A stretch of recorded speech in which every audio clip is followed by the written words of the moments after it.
महाभारत काल से ही चलती आ रही है। तो मतलब आप ओलंपिक से ज्यादा दंगल में एक नंबर की कुश्ती की छुट्टी बोलना ज्यादा बढ़िया मानते थे। सबसे पहले मैं भारत केसरी बना तो 1988 में बना था। बहुत सारे मतलब देश के सब पहलवान थे। तो आप 1978 में दिल्ली चले गए थे चंदगीराम जी के अखाड़े। एक बार तो मरौली 1.5 घंटा कुश्ती हुई। 1.5 घंटा? हाँ, हमारे पूरे कान छिल के अगले दिन उठा नहीं गया, सारी चमड़ी फेस की सब 1.5 घंटा। पानिया में होकर ना उसने कही है ना ये घर से जाटा का छोरा गए, लेकिन था पानिया उस टाइम पे 1 लाख रुपया पहला इनाम था उनका दंगल का। तो अमेरिका हमारी टीम गई थी, उसमें हमारे कई सारे पहलवान ऐसे थे जिन्होंने बाद में, फिर हम छोटे बच्चे थे तो बाद में बहुत सारा नाम रोशन किया देश में। कुश्ती के उसमें दंगल में लड़की को उतारने वाले मास्टर चंदगीराम है जिन्होंने अपनी बेटी को आगे किया। ओलंपिक में केडी जादव जी के नाम से हमारा स्टेडियम भी है रेसलिंग का। उस समय देश में ये चीजें नहीं थी और अच्छी बात है कि क्योंकि जो पहलवानी है, पहलवानी मध्य वर्ग से भी नीचे के संबंधित लोग पहलवानी करते हैं। कॉमनवेल्थ मेरा 91 का मेडल है तो न्यूजीलैंड में, और 95 का ऑस्ट्रेलिया में। वो ओलंपिक को बड़ा टूर्नामेंट मानते थे कि भारत केसरी बनना ज्यादा बड़ा टूर्नामेंट मानते थे? उस समय हमारे जो माइंड में जो सोच थी वो भारत केसरी, लेकिन वहाँ पे वो नकली काम देख के गुरुजी बॉम्बे को छोड़ के वापस आ गए। अच्छा, नकली सांग था वो? नकली सांग था।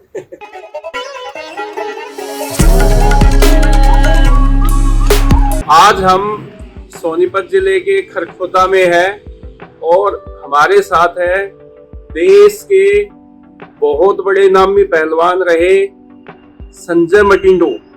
ये उनका आवास है और हम पहलवान जी से आज कुश्ती जगत को लेके, उनके टाइम पे कुश्ती कैसे होती थी, आज कुश्ती कैसे होती है, इन सब चीजों पर आज हम बात करेंगे।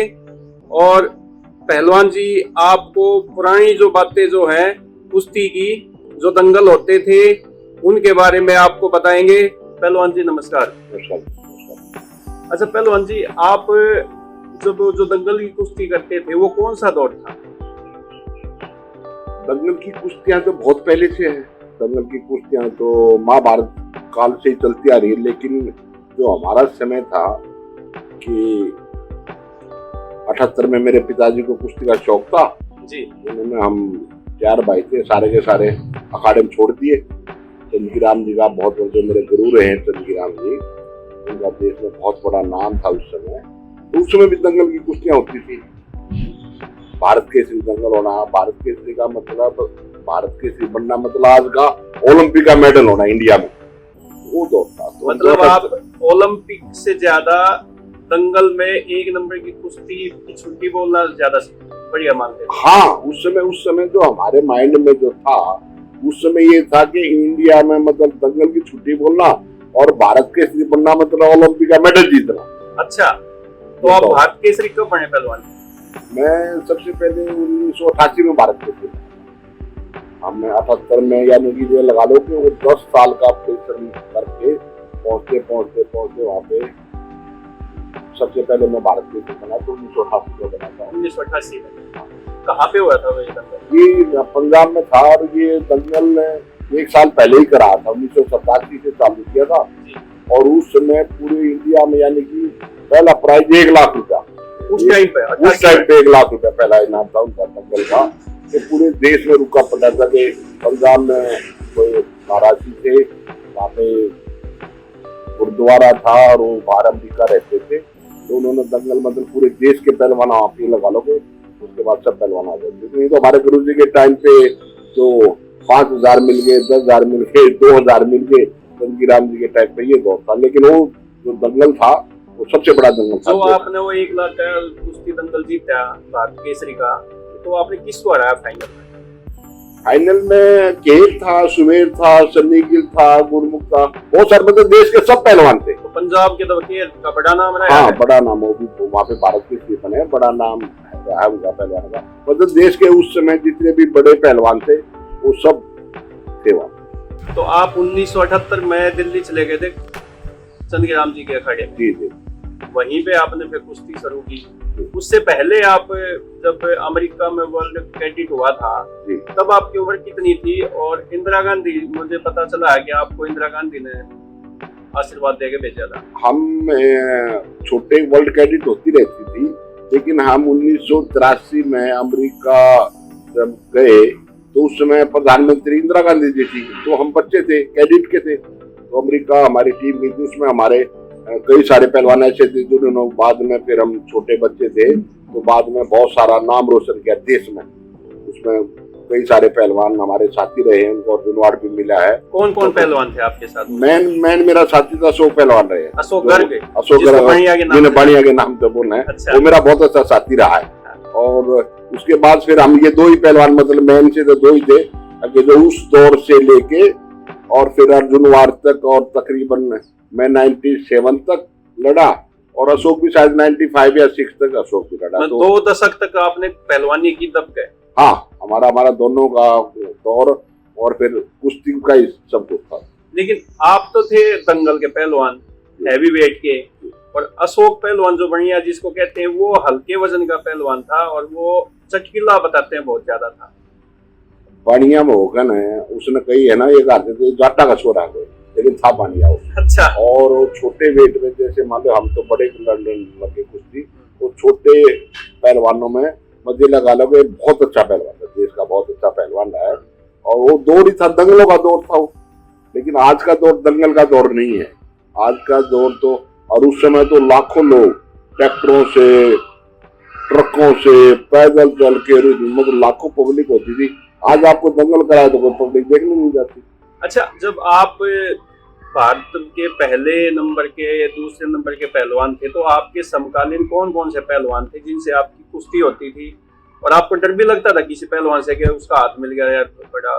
नहीं, उसमें बड़ा पहलवान मेरे से सीनियर भी हैं, और सुभाष पहलवान था, और फिर ये सन्नी गिल था, केर था, सुमेर था, जगदीश भोला था, गुरमुख था, और ये सुरेश जी तो रिटायर हो चुके थे, और बुद्ध सिंह जी भी रिटायर हो चुके थे, और हमारे से पहलवान जो थे रिटायर हो चुके थे, सतपाल जी रिटायर हो चुके थे, करतार, ये सब रिटायर हमारे दौर में। महाबली, सतपाल और करतार ये आपसे पहले के पहलवान? हाँ, हमारे पहले, वो काफी बड़े हमारे थे, तो उन्होंने तो तकरीबन 1982 के बाद कुश्ती छोड़ी थी। तो आपकी ये जो सुभाष पहलवान है उनके साथ आपकी बहुत बार कुश्ती हुई दंगल में, 1 नंबर की जो कुश्ती होते हैं, दंगल की जो छुट्टी बोलते हैं। तो कितने बार आप हारे सुभाष से, कितने बार आपने उनको हराया? मैं सुभाष से जब मेरी पहली बारी कुश्ती हुई तो उसमें पूरे देश की नजर थी उस कुश्ती पे, और वो कुश्ती दंगल में कुश्ती नहीं, तो ट्रायल थी पटियाला। तो पटियाला ट्रायल, क्योंकि सुभाष मेरे से सीनियर था, तो एक बारी सुभाष पॉइंटों के आधार पर मेरे से जीते हैं। उसके बाद हमारी 8-10 बारी कुश्ती हुई है, तो तकरीबन ज्यादातर एक बारी तो मरौली 1.5 घंटा कुश्ती हुई। 1.5 घंटा? हाँ, हमारे पूरे कान छिल गए, अगले दिन उठा नहीं गया, सारी चमड़ी फेस की सब 1.5 घंटा, फिर भी कुश्ती बराबर रही। तो अच्छा पहलवान था, बहुत अच्छा पहलवान था। मैं तो 1.5 घंटा तो खागड़ा की लड़ाई हुआ है, सुने हैं पहलवान की 1.5 घंटा पहले। मेरे गुरु जी की बताते हैं कि चंदगी राम जी की और मारुति माने की 3.5 घंटे। 3.5 घंटे? हाँ, चंदगी राम जी की और मारुति माने, तो मेरे गुरु जी को पद्म श्री भी मिली है, और मारुति माने भी सरकार ने राज्यसभा मेंबर भेजे थे, वो महाराष्ट्र के थे, वो भी Arjun award winner, Asia medalist रहे हैं। 3.5 घंटे आप सोच सकते हो। कहाँ पे था ये दंगल? ये महाराष्ट्र में। महाराष्ट्र में बहुत बड़े जैसे राज्य, महाराजा शाहू महाराज, और कोल्हापुर में बहुत दौड़ रहा है पहलवानी का। एक वो महाराष्ट्र के पहलवान भी थे जो देश में जब आजाद होया तो पहला उनका ही पदक था। हाँ, ओलंपिक में केडी जाधव जी के नाम से हमारा स्टेडियम भी है रेसलिंग का, उनका ओलंपिक में वही मेडल था, और इतने साल तक। उसके बाद फिर सुशील का मेडल आया। तो केडी जाधव से कभी आपको मिलने का मौका मिला? नहीं, केडी जाधव से मुझे मिलने का मौका नहीं मिला। वो कौन से सन में एक्सपायर हुए थे मुझे ध्यान नहीं है, लेकिन वो हमारे आदरणीय रहे कि जिन्होंने कुश्ती में एक पहचान बनाई। तो सतपाल, महाबली सतपाल जो पहलवान है, उनका कुश्ती में कितना बड़ा नाम है, क्योंकि वो आपसे पहले पहलवान रहे हैं। तो सतपाल जी का जैसे भारत की कुश्ती में हमारे से, जैसे मान लो हमने बहुत प्राचीन से मैं कहते नहीं पता, लेकिन हमें हनुमान, चंद्रगिराम, चांद्रूप, दशराम और सतपाल जी करतार, इनका बहुत बड़ा योगदान है कुश्ती को यहाँ तक पहुँचाने के लिए। और अब कहने को तो पता नहीं किन का, ये हमारे साथी रहे हैं महावीर जी, जो दंगल फिल्म आई थी, लेकिन अगर देश में सबसे पहले अगर लड़कियों की किसी ने कुश्ती चालू करवाई थी तो मेरे गुरु जी थे, चंद्रगिराम जी। चंद्रगिराम जी ने अपनी बेटियों को, सोनिका कालीरमन पहली भारत केसरी बनी, आजकल अमेरिका में है वो। हाँ, अमेरिका में आजकल। तो उन्होंने सबसे पहले अगर ये कुश्ती का रेस वुमेन का इंडिया में अगर कोई जन्मदाता है तो चंद्रगिराम। मतलब दंगल में कुश्ती के उसमें दंगल में लड़की को उतारने वाले मास्टर चंद्रगिराम है, जिन्होंने अपनी बेटियों को आगे किया सबसे पहले। और उस समय गुरु जी को मतलब पागल घोषित करते थे कि गुरु जी बता बोले लड़की भी कोई भी कुश्तियां करते हैं। आज लड़कियों ने कितना बड़ा देश में नाम किया है, रेसलिंग में ओलंपिक तक मेडल जीते हैं। आज साक्षी मलिक ने देश के लिए ओलंपिक में पदक भी जीता है। जी। अच्छा पहलवान जी, ये बताओ कि जो बाद में जो कुश्ती आई, आपके बाद जो पहलवान हुए, उनका भी बारे में थोड़ा सा बताओ, कौन कौन अच्छे पहलवान हुए दंगल में? नहीं, जिन्होंने दंगल तो फिर तकरीबन हमारे बाद, जैसे मैं और सुभाष और हम सब रिटायर हो गए, तो उसके बाद जोगिंदर था लड़का, ये औचंदी जोगिंदर था, और सोनू था, मांडोठी का सोनू था। तो ये अपना एक उसको नाड़ बोलते हैं, सुरेंद्र नाड़, वो भी बड़ा था। तो ये कई पहलवान, 100 किलो से ज्यादा के पहलवान थे सारे के सारे ना। ये उसके बाद फिर हमारी जो मैं और सुभाष हम जब रिटायर हो गए, जगदीश या खेर हम सब, तो उसके बाद फिर इन बच्चों ने आपस में मतलब देश में कुश्ती की पहचान रखी। ये बात। अच्छा पहलवान जी, ये बताओ कि पहले कुश्ती के दम पे नौकरियां कैसे मिलती थी आपके टाइम में? जो भी देश का पहलवान था, तो मुझे जब मैं हुआ तो मैं सब इंस्पेक्टर भर्ती किया। जैसे मेरा मेडल आया दिल्ली पुलिस में, BSF बॉर्डर स्पोर्ट में, सभी जैसे अशोक है, ओमवीर है, सुभाष है, सत्यवान है, ये सब पहलवान, जैसे सत्यवान इनका अखाड़ा सत्यव्रत बेटा है। तो जैसे देश में मेडल जीतता तो वो डिपार्टमेंट अपना भर्ती करते थे, बुला के भर्ती करने के बाद ज्यादा सैलरी देते थे और ड्यूटी में भी जाने की जरूरत नहीं होती थी। अच्छा पहलवान जी, जैसे आजकल के जो पहलवान है वो प्रोटीन खाते हैं, सप्लीमेंट खाते हैं, आपके टाइम में डाइट क्या होती थी पहलवान? मेरा मानना ये है कि पहली बात तो जिस समय हम पहलवानी करते थे उस समय ज्यादातर घी दूध बादाम, और हमें इन डाइटों का ज्ञान भी नहीं था। चांद्रूप जी एक रबड़ी सी बना के उस समय नया नाव चला था, जिसमें बादाम घी दूध वो करके वो इतनी हैवी होती थी, और उस समय एक शुद्धता भी थी। आज का जो अगर आप 25-30 साल पहले का खान पान देखोगे, शुद्धता, आजकल तो कितना कैंसर फैला हुआ, किस ढंग के हुए हैं। तो बच्चे डाइट जो अच्छे पहलवान है, मेरा मानना है कि जो अच्छे पहलवान है वो प्रोटीन, हम इतनी मेहनत करते हैं उसको रिकवरी करने के लिए, अब हम कितना खाएंगे, इतना सारा कैसे खा पाएंगे?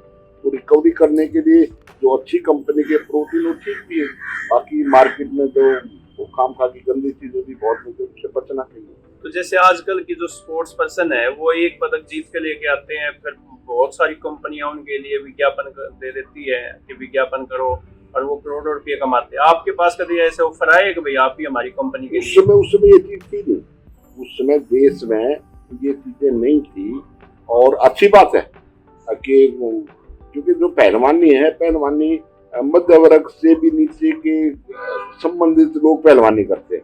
जो बहुत पैसे वाले ज्यादा, तो वो बड़े बड़े जैसे टेनिस है या क्रिकेट में लोग जाते थे, क्रिकेट वालों का बड़ा नाम होता था। तो लेकिन अभी जो बच्चे मेडल जीते हैं, जैसे हमारे बच्चों ने ओलंपिक में मेडल जीते हैं, सुशील ने जीता, बजरंग ने जीता, योगेश्वर ने जीता, साक्षी ने जीता, रवि ने जीता, और अभी एक बच्चा नया हमारा अमन मेडल लेके आया है। तो कंपनी वाले ठीक है, अच्छी बात है, पैसा होना चाहिए, और वो फैसिलिटी जो इतना त्याग मेहनत की है वो मिलना चाहिए, वो पहले पैसा नहीं था। अच्छा, आपने भी इंटरनेशनल कुश्ती की है और कॉमनवेल्थ में भी गए, ओलंपिक में आपका मौका नहीं लगा? नहीं, ओलंपिक में वो मैं क्वालिफाई हम नहीं कर पाए, फिर उसके बाद मैं कई टूर्नामेंट थे उसमें नहीं खेल पाया, तो मैं ओलंपिक नहीं पार्टिसिपेट। तो कॉमनवेल्थ में आपके कितने पार्टिसिपेशन है और मेडल है? कॉमनवेल्थ से मेरा 91 का मेडल है, तो न्यूजीलैंड का, न्यूजीलैंड में, और 95 का ऑस्ट्रेलिया में गोल्ड भी था, और टूर्नामेंट का बेस्ट रेसलर भी था। अच्छा, आप बेस्ट पहलवान घोषित हाँ, थे। उस टूर्नामेंट का बेस्ट पहलवान था, वो ट्रॉफी भी थी टूर्नामेंट। और 97 में टूर्नामेंट इंडिया में करा था, तो वहाँ का था गोल्ड मेडल था। Gold medal. और वर्ल्ड चैंपियनशिप में मैं 2 बारी बुल्गारिया और कनाडा, 2 बारी हमने पार्टिसिपेट किया। तो आपका जो प्रतिद्वंदी उस टाइम पे वेट का जो पहलवान था, कौन था जो इंटरनेशनल में जो गद्दे पे अच्छे थे? आप तो मट्टी के पहलवान ज्यादा रहे हो, दंगल के। अपने इंडिया में ये बताए मैंने 4-5 पहलवान जो हमारे थे, सुभाष के, जगदीश, गुरमुख, सनी गिल, ये वही के दौर एक वेट के थे। हाँ, वही तकरीबन 90-100 किलो के वही थे। और भारत के श्री मतलब फिर 80 किलो से ऊपर सभी खेलते थे। अच्छा, पहले आपके टाइम के पहलवान थे, आपसे पहले के, वो ओलंपिक को बड़ा टूर्नामेंट मानते थे कि भारत के श्री बनना ज्यादा बड़ा टूर्नामेंट मानते थे? उस समय हमारे जो माइंड में जो सोच थी, वो भारत केसरी। अच्छा पहलवान जी, जैसे दंगल फिल्म आई आमिर खान की, उस फिल्म के बारे में आपका क्या कहना है? दंगल फिल्म से हमारे देश में पहलवानी का जो लड़कियां या जो पढ़े लिखे तबका जो होता था, वो कुश्ती को, पहलवानी को इतना ज्यादा नहीं समझते थे। अच्छा, लेकिन दंगल फिल्म ने पूरे देश में एक इतना बड़ा प्रचार किया कि कुश्ती की एक बहुत बड़ी पहचान बनी। और मैं तो बहुत धन्यवाद दूँ आमिर खान का, आगे कुश्ती को लेके इतनी बड़ी फिल्म बनाई, और जिससे हमारा पूरा प्रचार बनारस से आने वाले यंग बच्चों को, यूथ बच्चों को, उनसे हौसला बढ़ेगा कि हम भी देश में नाम करें। अच्छा पहलवान जी, आप अखाड़े में रहते थे, एक तो ये बताओ कि जो गुरुजी है आपके थे, जैसे संगीराम, वो कि कैसे गुरु थे आपके? सख्त थे कि ऐसे? मैं गुरु जी के बारे में सिर्फ इतना कहना चाहूंगा कि भगवान ऐसा गुरु सबको, उस महान व्यक्ति में, उसमें गुरु में मैं आज जो हूँ, जो भी हूँ आज, गुरु संगीराम जी की वजह से मैं हूँ। गुरु जी एक बात कहते थे हमेशा, खाते पीते उठते बैठते नहाते धोते सिर्फ कुश्ती। वो इंसान, वो मेरे गुरु जी सिर्फ कुश्ती के लिए पैदा हुए थे। और एक बात और कहा थे, कि मैं मान लो किसी में मार के भी पैदा हो जाता ना, तो इतनी अच्छी जूती बनाता कि पूरे दुनिया में मेरी एक्सपोर्ट होती मेरी जूतियाँ। तो कहने का मतलब ये है कि आप कोई भी काम करो। अब मेरे गुरु जी ने भी फिल्म बनाई, मेरे गुरु जी को फिल्मों में ले गए। अच्छा, उनका नाम था देश में इतना बड़ा। गुरु जी ने 3 फिल्म बनाई, और हमें एक चांदनी चौक में सिनेमा हॉल था, वहां हमें दिखा के बुलाए गुरु जी की टार्जन फिल्म। अच्छा, गुरु जी ने टार्जन बनाई, महाशिवरात्रि बनाई, और एक फिल्म, और तीन फिल्म गुरु जी ने बनाई। लेकिन वहां पे नकली काम देख के गुरु जी बॉम्बे को छोड़ के वापिस आ गए। अच्छा, नकली सांग था वो? नकली सांग था। जैसे लेकिन उस नकली पने में जुड़े रहे, जैसे दारा सिंह। कई जगह अपने देश में दारा सिंह को ज्यादा बड़ा पहलवान मानेंगे, चंदगीराम को कम मानेंगे, लेकिन चंदगीराम का बड़ा नाम था, चंदगीराम ज्यादा बड़े पहलवान। तो दारा सिंह को तो मैंने देखा, आपके फोटो में देख रहा था कि आपको इनाम देते हुए दारा सिंह मैंने देखे। एक वो दौर था कि मेरे पिताजी दारा सिंह की कुश्ती खाने के लिए हमें ले गए, तो घोड़ा पुलिस इतनी पब्लिक के अंदर इतनी बार हमें मार मार के भगा दिया। हम छोटे बच्चे थे उस समय, यहाँ 36 स्टेडियम में दारा सिंह की कुश्ती थी। लेकिन एक फिर दौर बदला, भगवान ने इतना दिया कि मेहनत की। वही दारा सिंह जी मेरे यहाँ खरगोदा में भी आए हैं, मेरे अखाड़े में भी आते थे, और मेरे फिर उस परिवार से दारा सिंह जी इतने अच्छे रिलेशन बन गए, तो मैं भी बॉम्बे जाता था कई बार दारा सिंह जी के पास। अच्छा ये बताओ, आप फिल्म देखा करते? हाँ, फिल्म का शौक था मुझे देखने का, फिल्म का। तो खाड़े में तो लोग जाया करते? हाँ, ये था कि हम स्कूल में जब जाते थे तो चोरी छिपे देखते थे। कि उस समय मतलब इतना क्रेज नहीं था, कि डर रहता था कि कौन से उसमें सिनेमा हॉल में जाया करते? नहीं, वहाँ पे एक तो अल्पना सिनेमा था, मॉडर्न टाउन में जहाँ पढ़ता था मैं, तो शौक रहा मुझे। मैं अभी फिल्म देख लेता हूँ, मैं अभी भी कोई अच्छी फिल्म आ जाती है तो मैं देखने के लिए चला जाता हूँ। पसंदीदा कौन सा एक्टर आपका? तकरीबन ठीक है, मैं अभी एक्टर का इतना नहीं करता, मैं ये देखता तो वो हमें अभी क्या दिखा रही है। जब छोटे थे, जब कौन से? छोटे थे तो धर्मेंद्र जी। अच्छा, धर्मेंद्र, अमिताभ बच्चन, और मेरे गुरुजी का बड़ा वो, मुझे आज भी वो चीज याद आती है। तो हम चोरी छिपे जब फिल्म देख के आते थे तो गुरुजी पकड़ लेते थे, कहाँ गए थे? गुरुजी फिल्म देख के आए। कौन कौन थे फिल्म में? गुरुजी धर्मेंद्र हीरो था, अमिताभ बच्चन हीरो था। आराम करो, हीरो तो तुम हो, हीरोइन बताओ कौन थी? तो गुरुजी तो अपने आप को हीरो मानते थे। आपको हीरोइन कौन सी पसंद थी उस टाइम पर? दौर में ज्यादातर रेखा जी थी और हेमा मालिनी और तो अच्छा, कदे गुरुजी के डंडे भी लगे आपको? गुरुजी नहीं, गुरुजी तो बस ज्यादा कुछ नहीं कहते थे। गुरुजी सजा नहीं देते थे? गुरुजी की सजाई और तरह की होती थी, सफाई करवा देना अखाड़े की, बोला ये काम करे। तो गुरुजी ने डंडे नहीं मारे कभी किसी को। तो पहलवान जी, आज दंगल का पहलवान भारत में सबसे बड़ा कौन है और इंटरनेशनल पहलवान कौन है आपकी नजर में? अब कई सारे बच्चे हैं तो, और दंगल तो महाराष्ट्र का पहलवान है जो कौन कौन से हैं मुझे नहीं ज्यादा पता। और लेकिन दंगलों का दौर अब मेरे तो हिसाब से इतना ज्यादा नहीं है। अब तो ये है कि बच्चे ओलंपिक में क्या लाते हैं, और आज के दिन हमारे बच्चे इतनी मेहनत कर रहे हैं। अब थोड़ा ये जो पिछला दौर गुजरा इसमें कुछ बच्चे जिससे मेडल आना चाहिए था और एक ही आया। हाँ, एक ही मेडल आया बच्चे का, कई आने चाहिए। लेकिन अभी भी बच्चे ओलंपिक में मेडल लाए, ऐसे कई सारे मेहनत कर रहे हैं बच्चे। तो कई सारे बच्चे, किसी एक का नाम लेना ठीक नहीं है क्योंकि कई सारे मेहनत कर रहे हैं बच्चे। और मैं आशा करूंगा कि ओलंपिक तो देश के ओलंपिक में पदक तो देश के लिए सुशील लेके आया, योगेश्वर दत्त लेके आया, रवि दहिया लेके आया, बजरंग पूनिया लेके आया। तो आपको लगता है कि ये जो पीछे जो विवाद हुआ उसने कुश्ती को नुकसान पहुंचाया? हाँ, उससे ना, उससे बच्चे डिस्टर्ब हुए। अभी कभी कोर्ट में जा रहे हैं, कभी नेशनल में होने दिया जा रहा, कभी कोई फेडरेशन करवा रही है, तो बच्चा डिस्टर्ब होता है। तो मामला सरकार ने कुछ हद तक तो ठीक कर दिया है, बाकी ठीक हो जाएगा। मेरी अब की बारी ये है कि अगले ओलंपिक में बच्चे देश के लिए मेडल जीतते नहीं सकते। पहलवान जी, आपने भी अखाड़ा शुरू किया था? हाँ, मैं अखाड़ा है अभी, लेकिन अभी वो दौर नहीं है अखाड़ा इतना। दिल्ली में अहमद मुटीले पे उसमें पहलवान रहते थे ज्यादा, लेकिन अभी ज्यादातर हरियाणा में कुश्ती का ज्यादा जोर है। नमस्कार।